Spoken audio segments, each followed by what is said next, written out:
21 minutes after the hour, it's Guy Benson sitting in for Hugh Hewitt on the Hugh Hewitt Show. Thanks for being here. Very happy to welcome back to the program Senator Marco Rubio of Florida. Senator, great to talk to you again. Thanks for having me on again. Well, we want to talk about immigration first and foremost, but I would be remiss if I didn't get your initial reaction to what we all saw yesterday in the House Oversight Committee regarding the Benghazi hearings. What were your big takeaways from that, Senator? Unbelievable. Well, look, let's establish the takeaways we know already. Here's the takeaways we know already. We had an outpost in Benghazi, Libya, which was a very dangerous place. The Brits had closed down their outpost there. The Red Cross had walked away from their presence there. That's how dangerous it was. We knew how dangerous it was. Despite that, we kept it open. But we didn't just keep the outpost open. We kept it open with inadequate security measures, not enough people on the ground to defend it, not enough, basically that terrorist gang that broke in and attacked it got in very easily. Okay, that's what we know for a fact. So that's dereliction of duty number one. Number two is they claim that they didn't have the assets or the people needed in order to come in and rescue these people. If you talk to them, they say we didn't have an extraction team, we didn't have anything nearby that could have responded. There is now a debate about whether part of that is true or not. In essence, there are now witnesses saying that they were ready to go in and help at least prevent the second wave of attacks, but they were told to stand down. So either they didn't have the people available, which is a dereliction of duty, or an irresponsible thing to do, or they did have the people, but they decided not to send them. The third thing we heard yesterday is that everyone involved, especially the people there, the second-ranking official there on the ground at the time, after the ambassador's death, the highest-ranking individual in Libya, knew from the very beginning that this was a terrorist attack. And yet, despite this, the administration allowed someone to go on Sunday shows almost a week later and say that it was caused by a YouTube video. Despite this, the Secretary of State, Hillary Clinton, was telling family members that they were going to prosecute the person who did the YouTube video, because that was the cause of what had happened. And I think this is just outrageous. And I think what's really outrageous is the White House and others saying, oh, this was so long ago, let's move on. We're not going to move on. Number one, because people have to be held responsible for this. And number two, because we need to learn lessons from this so this never, ever happens to Americans serving us abroad again. Amen. No disagreement there, Senator. If I could, I'd like to move on to immigration, just because the markup was starting today in the Senate Judiciary Committee of the bill that you've been involved with, the Gang of Eight.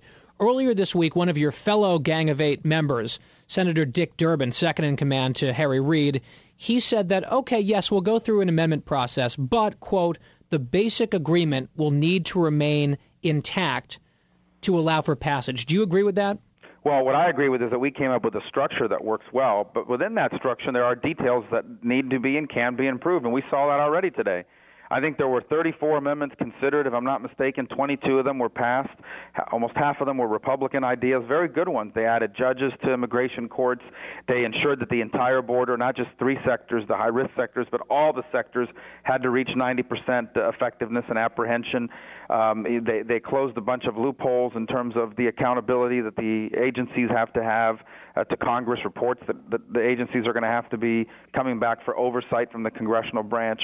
So what I can tell you is that today, the immigration reform bill as it stands is better than it was last night. In essence, that's what the amendment process has led us through. Now, are there people that have ideas about how to continue to improve it? I'm sure they do, and that's why when we get to the floor, I'm sure we'll hear about that. But here's the point. And here's what everybody needs to remember. The vast majority of Americans and conservatives are saying the following. They are prepared to do immigration reform, but only if we can ensure that there isn't another wave of illegal immigration in the future. Everyone agrees that we've got it right on 2 of the 3 points. We have E-Verify. It's mandatory. It has to happen, or no one gets a green card in the future. People are happy with that. We have an entry-exit tracking system so that it makes it harder for people to overstay their visas. That's 40% of the problem right there. People are happy with that. The last point people want to do is they want to make sure that whatever plan the Department of Homeland Security comes up with for the border is a good plan, a plan that will work. And what we're working on now is what can we put in this law to make sure that what they do with the $5.5 billion that we give them works. And that's what we're working on together. Hopefully we can create a consensus around it, because if we do, we're going to have immigration reform. And if we don't, it's going to be very hard to get it. All right, Senator, you mentioned the entry-exit visa checking at the various seaports and airports. And, of course, on paper, and as you describe it, sounds good, great. Let's keep track of people who are coming in and out of the country, particularly in light of Boston and some of the people involved there. But I think you would hear some conservatives object, saying, frankly, Senator, something very similar to this was passed 17 years ago and hasn't been properly enforced. So I think there's an enforcement gap, at least in terms of credibility in a lot of people's minds, that you guys can pass a law, but if the executive branch won't enforce the law, then it's not really worth the paper it's written on. How do you overcome that? Here's the difference between now, and that's a very valid concern, but here's the difference between now and then. If they don't do it now, the people that were illegal don't ever get a green card. I mean, it's a real trigger. It's not a theoretical trigger. It's very straightforward. If they do not put in place an entry-exit system at all the airports and seaports in the United States, then the people that are illegally here will never be able to apply for the green card. It is a real trigger. It is a mandatory trigger. It is a trigger that must be met. So that's the difference. I mean, it'll be up to them. If the administration really wants these people that are going to be legalized to one day have the chance to apply for a green card, then they're going to have to put this thing in place. So we think that's the incentive. That's the whole trigger point. You mentioned preventing a future wave of illegal immigration, so we'll perhaps have to deal with this again in 20 or 30 years, which everyone agrees would be a problem. I guess my question is, in regards to that, let's say you guys get your way, the whole thing passes, and the law is put on the books and implemented.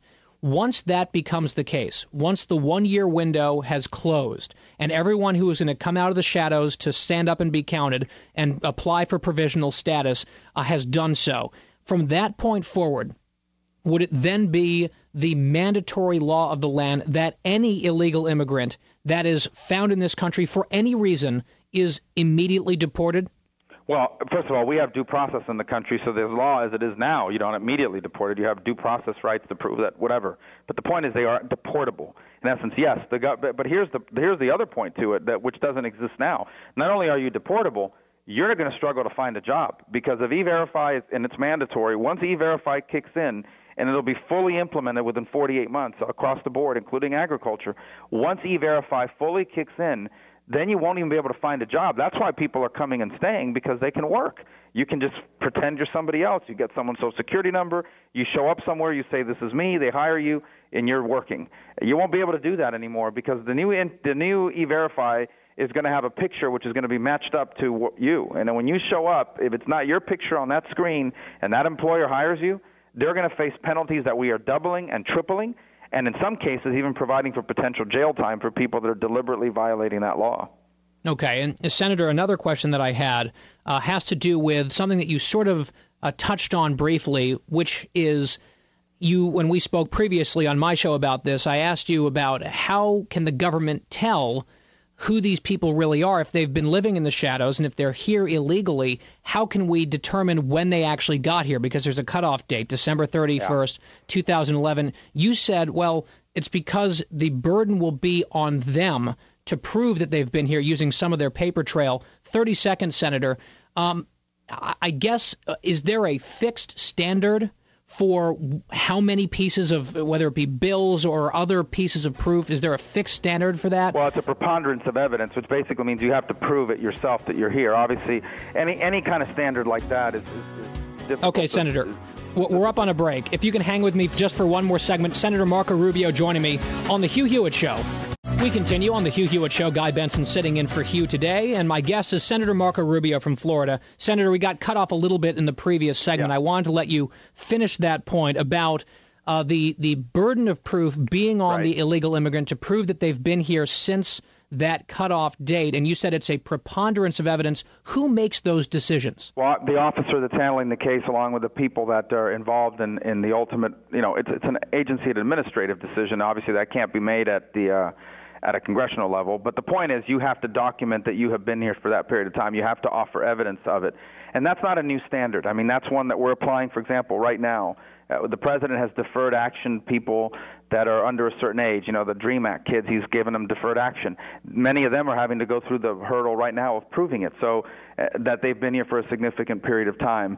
So clearly those are some of the things that we have to keep an eye on in terms of how this is implemented. Now, if you truly, understand, over 70% of the people that are here illegally now have been here longer than 10 years. Over 70%. So it's not going to be that difficult for them because there's going to be a clear paper trail. I think there might be some others that might be in the in-between. And you raise a good point about what do we do with those cases where maybe they only have one piece of evidence that they've been here but not three.